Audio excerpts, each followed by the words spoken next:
시청자 여러분 안녕하십니까? 광주 MBC 뉴스투데이입니다. 먼저 오늘의 주요 뉴스입니다. 광주 남구와 광주시가 문재인 대통령의 대선 공약 사업을 놓고 서로 자신들이 발굴했다고 주장하고 있습니다. 내년 지방선거를 앞두고 기선 잡기가 본격화되고 있다는 해석이 나오고 있습니다. 영아를 버린 적이 있는 20대 여성이 또다시 자신이 낳은 신생아를 버리고 달아났다 결국 경찰에 자수했습니다. 폭염으로 수온이 올라가면서 남해안 일대 해파리 주의보가 내려져 어민들의 시름이 깊습니다. 실용음악을 특화한 한 시골 학교가 폐교 위기를 딛고 학생들이 찾아오는 학교로 탈바꿈했습니다. 최영호 광주 남구청장이 남구가 제안해 대통령 대선 공약이 된 사업이 광주시 때문에 반토막 났다는 기자회견을 열었습니다. 지역을 위해 적극적으로 행정해달라며 광주시와 정면 충돌하는 모습을 보였는데요.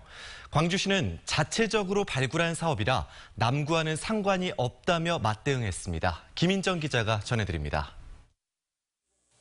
최영호 광주 남구청장은 광주 전남 에너지 신산업 클러스터 조성이라는 문재인 대통령의 대선 공약 사업은 남구의 원안을 기본으로 한다고 입을 뗐습니다. 5조 5천억 원을 들여 광주 남구 승촌동에서 나주 금천면 일대 300만 평에 에너지밸리와 한정공대 등 에너지 클러스터를 조성하자고 올 초 더불어민주당이 건의해 채택됐다는 겁니다. 그런데 지난 6월 광주시가 국정기획자문위원회에서 사업비 등을 2조 9,900억 원 규모로 반토막 내 대폭 축소됐다는 게 주된 주장입니다. 광주시에 다시 한번 간곡하게 요청합니다.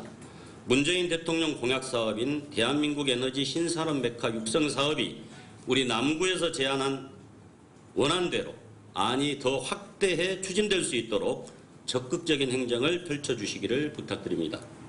남구청의 원안대로 해달라는 강력한 요구를 담은 기초자치단체장의 광주시 저격 기자회견에 광주시 역시 맞대응에 나섰습니다.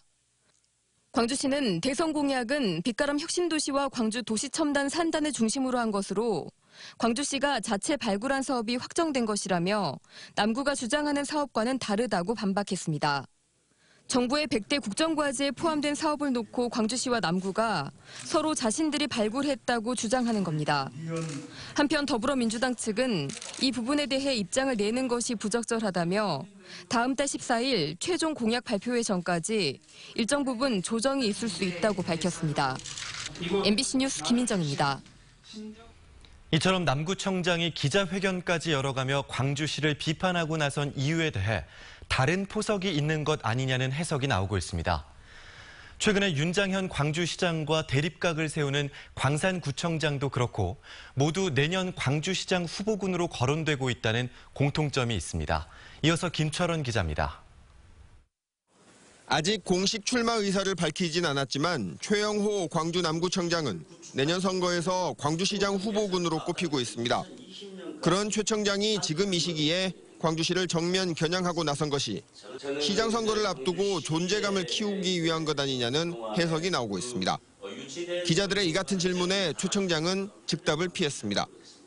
시장을 출마한다, 출마하지 않는다, 다른 정치적인 행보를 걷겠다 하는 것은 저는 지금 제가 말씀드리는 것은 우리 남구민들에 대한 A가 아니다. 또 다른 시장 후보군으로 꼽히는 민형배 광주 광산구청장은 훨씬 이전부터 광주시와 대립각을 세워왔습니다. 지난해 학교 운동장 우레탄 철거 문제를 놓고 기관장 경고를 받자 헌법소원까지 낸 민 청장은 광주시장 도전을 지난 6월 공식화했습니다. 민 청장은 이제는 공공부문 정규직화 같은 정책은 광산구에서 먼저 시작한 것이라며 윤장현 시장과 정책 원조 신경전을 벌이고 있습니다. 복지에서의 새로운 모델 창출, 과학행정, 자치의 심화, 이런 광산구의 혁신적 성과들을 더 넓은 세상에서 펼쳐보고 싶습니다. 내년 광주시장 선거에 뜻을 두고 있는 구청장들의 이 같은 대립각 행보가 실제 민주당 경선으로까지 이어질지 유권자들의 관심이 쏠리고 있습니다. MBC 뉴스 김철원입니다. 오늘부터 국민의당 대표 경선 후보 등록이 시작되는 가운데 안철수 천정배 전 대표가 잇따라 광주를 찾습니다. 안철수 전 대표는 오늘 당대표 후보 등록을 마친 직후 광주를 찾아 기자회견을 갖고 출마 포부를 밝힐 계획입니다. 천정배 전 대표도 후보 등록을 마치고 광주시의회에서 기자회견을 열어 계획을 밝힐 예정입니다. 국민의당이 당대표 선거에 결선 투표제를 도입하기로 한 가운데 오는 27일 전당대회에서 어떤 결과가 나올지 관심이 커지고 있습니다. 폭염이 심했던 요 며칠 전과 비교했을 때 어젯밤 좀 한결 수월하셨죠? 하지만 오늘 낮 동안 다시 기온이 빠르게 오르겠습니다. 광주 낮 동안 33도를 머물겠고요. 내일과 모레에도 30도를 웃돌면서 대부분의 지역에서 30도를 넘어서는 더위를 보이겠습니다. 오늘 소나기도 지나겠습니다. 비는 오후부터 시작되겠고요. 광주와 전남 지역에 내릴 비의 양 5에서 50mm로 예상됩니다. 비가 내리면서 돌풍과 함께 천둥, 번개도 동반하면서 요란하게 내리겠고요.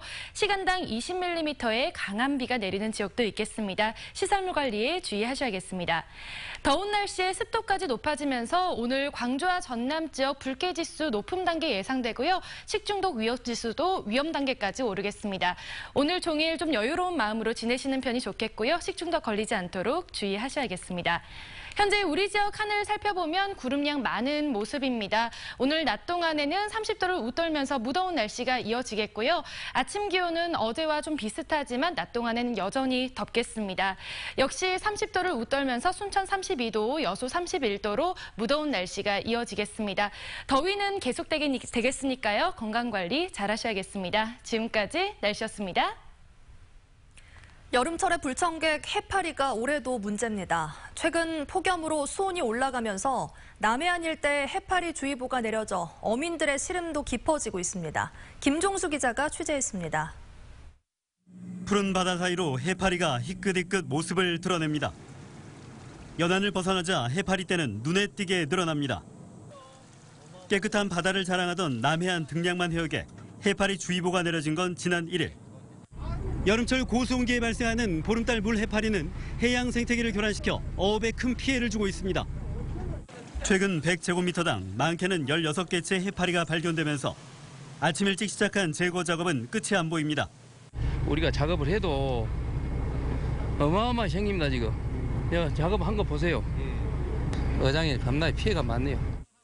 해파리의 대량 출현으로 어구가 훼손되는 등 어촌마다 골머리를 앓고 있습니다. 이에 따라 지자체마다 비상에 걸렸습니다. 예산과 장비 지원 등 대책 마련에 나섰지만 밀려드는 해파리를 감당하기에는 역부족입니다. 정치망 어업을 하신 분들하고 자망 어업을 하신 분들에게 피해를 많이 주고 있습니다. 한 8척에서 10척 정도 그래서 8월 한 20일까지. 이상기후로 여름철 고수온 현상이 지속돼 해파리의 역습은 사실상 통과 의례가 된 상황. 해마다 여름철 불청객이 바다를 뒤덮으면서 어민들의 시름이 깊어지고 있습니다. MBC 뉴스 김종수입니다. 폭염 때문에 돌돔이 떼죽음을 당하는 일도 있었죠. 신안군의 한 가두리 양식장에서 발생한 돌돔 폐사와 관련해 국립수산과학원 남해수산연구소가 현장 조사에 나섰습니다. 남해수산연구소는 양식장에서 시료를 채취하고 해역과 양식장 환경 등을 확인해 고수온이나 바이러스 감염 여부 등을 조사할 계획이며 정확한 폐사 원인은 다음 주 중에 나올 것으로 보입니다. 돌돔 20만 마리가 폐사한 양식장은 재해보험에 가입된 상태여서 수협중앙회도 현장 실사를 벌이고 있습니다. 축산농가도 무더위 때문에 고민입니다. 가축 폐사와 함께 축사관리 비용 부담까지 겹치면서 축산농가 시름이 커지고 있습니다.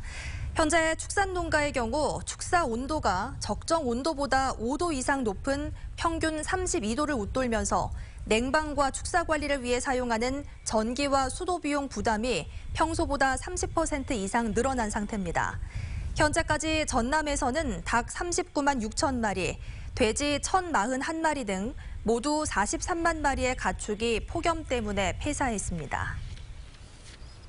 폐교 직전의 시골 분교가 학생들이 찾아오는 학교로 바뀌었습니다. 실용 음악 교육을 특화해서 적극 지원한 덕분입니다. 이미지 뉴스 리포터입니다. 나주에 위치한 작은 시골 학교. 여름방학 기간이지만 교실마다 악기를 연주하고 춤을 추는 학생들로 활기가 넘칩니다. 전문가의 지도도 받고 무대에도 서보는 실용음악 캠프에 참여한 학생들입니다. 평소 공부만 하다가 이렇게 음악을 하니까 스트레스도 풀리고 재밌습니다. 캠프가 열리는 남평중 다도분교는 작년만 해도 전교생이 10명 남짓한 시골 학교였습니다. 3학년 5명이 졸업하면 폐교 수순을 밟아야 할 처지였는데요. 학교를 살릴 방법을 궁리하던 교사들은 학생들에게 인기가 좋은 실용음악을 집중 지원해보기로 했습니다. 특히 이 밴드라는 것은 합주를 해야 되는데 합주를 하는 과정 속에서 아이들이 서로 같이 어울려서 잘 사는 법을 고민하게 되거든요. 초중고 학생들을 대상으로 한 방학 음악 캠프가 열렸고 방과 후 실용음악 수업도 개설됐습니다. 그러자 실용음악 쪽으로 진로를 정한 학생들이 학교로 전학 오기 시작했습니다. 이 학교가 음악을 한다 그래가지고 그것 때문에 실용음악 교육으로 특화한 이후 이 학교를 다니는 학생들은 20명 가까이로 늘었는데요. 전학을 문의해오는 학부모들의 전화도 계속 이어지고 있습니다. 학교 측은 거리 공연을 포함해 학생들의 음악 활동을 좀 더 체계적으로 지원할 예정입니다. 폐교를 앞두고 있던 시골 학교는 선택과 집중을 통해 학생들이 다시 찾는 학교로 거듭났습니다. MBC 뉴스 이미지입니다.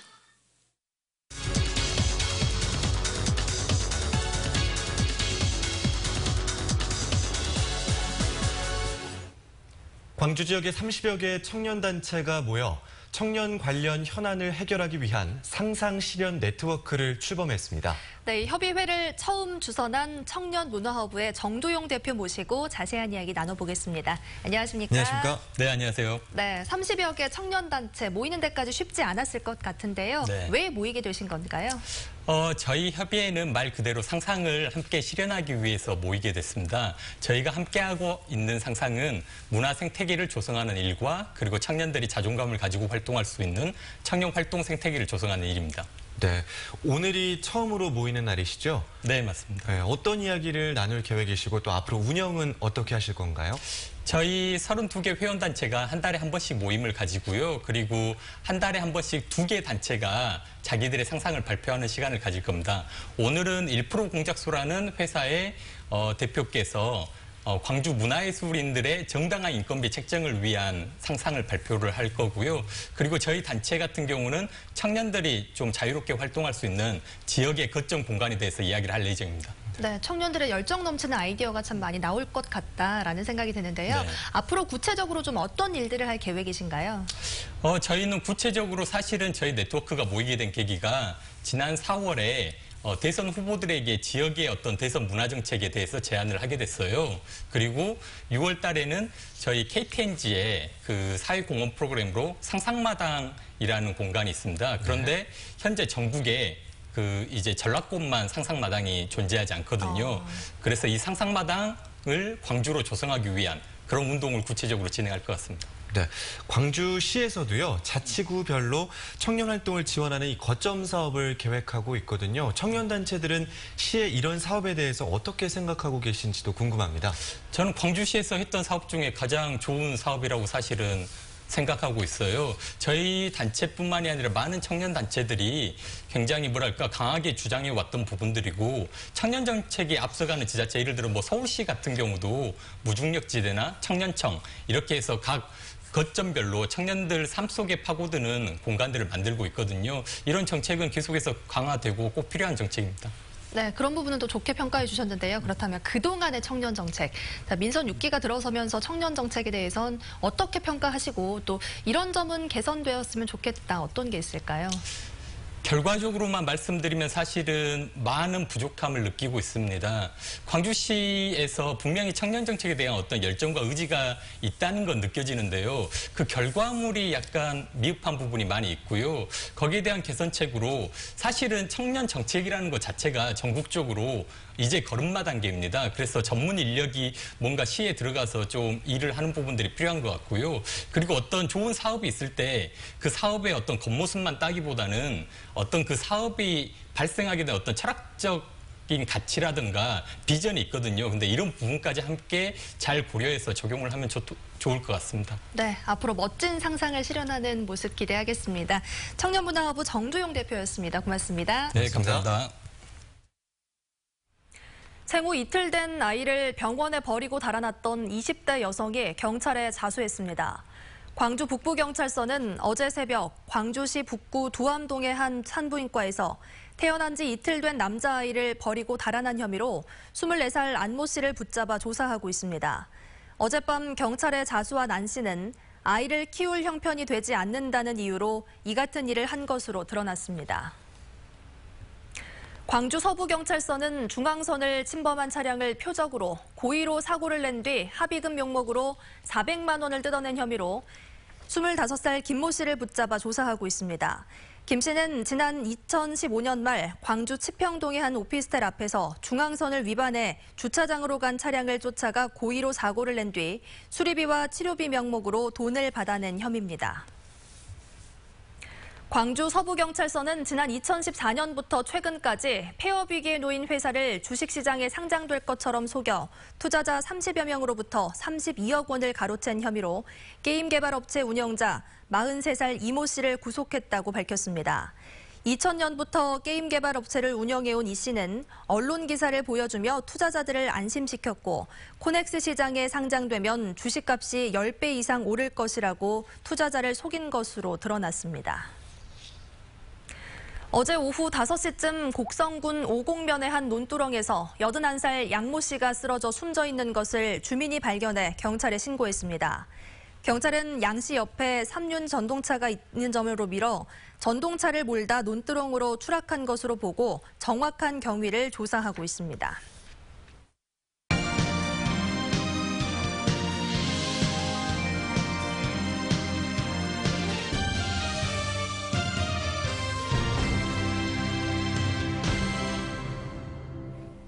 멸종 위기 식물인 노랑 무궁화가 활짝 핀 모습이 카메라에 잡혔습니다.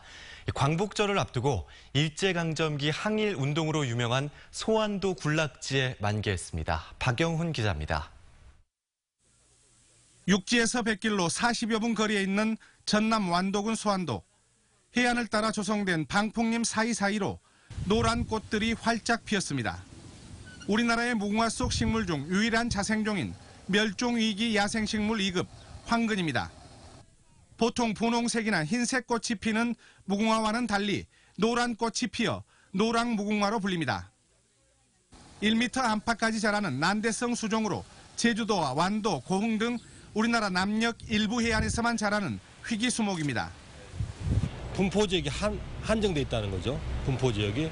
근데 이제 남해안 일부 지역에서 그것을 군락을 이룬다는 얘기는 그것을 앞으로 보존해야 될 의미가 높죠.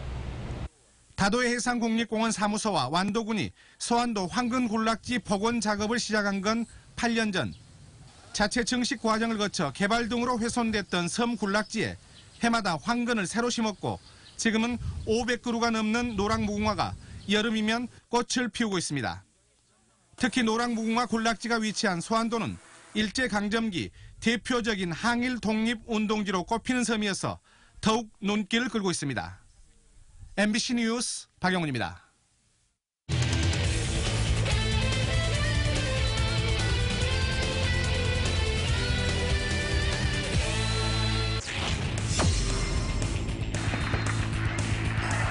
자, 나지원의 타구 왼쪽 빨랫줄 같은 타구가 담장을 넘어갑니다.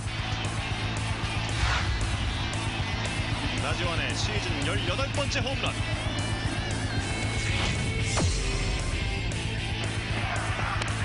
툭 갖다 댄 타구 2루수에 빠져나갔습니다. 우측 안타. 3루자 홈인. 그리고 버나디는 3루에서 멈춤을 봤습니다. 다시 떨어뜨렸는데 또 한 번 볼입니다. 끌려나오지 않았던 나지완이 밀어내기로 말루 상황에서 타점을 하나 추가하고 있습니다. 왼쪽에 떨어집니다. 3루주자 그리고 2루자까지 홈으로 불러들이고 있는 이범호 선수입니다. 김선빈의 타구 왼쪽 라인 안쪽에 떨어지는 페어볼. 장타성 코스. 2루자 허민 1루자 3루까지 김선빈의 적시 2루타.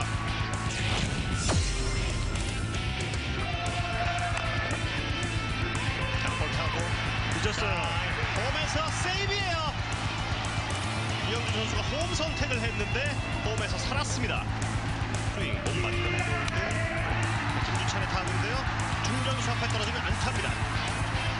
2루주자 김선빈이 3루 돌아 홈까지, 그리고 1루주자 3루에 도착합니다. 다시 밀었습니다. 잡았습니다. 3루자 태업 홈으로 이명기가 달려들어왔습니다.